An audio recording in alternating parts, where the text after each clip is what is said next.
naman yung kwarto mo / playroom. Oh, see? Ang mga bata, naglalaro. Ang dami niyong toys na nakakalat, ha? Clean up later, ha? Okay? Inaantok na yata si Kleng Kleng. Inaantok ka na, Kleng? Diba? Oy, kayong dalawa dyan, anong ginagawa nyo? Nagluluto kayo? Ano niluluto nyo?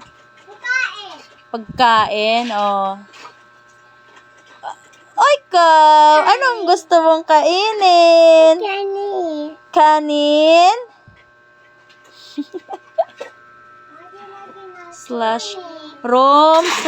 Bedroom / playroom. Bedroom sa gabi, playroom sa umaga.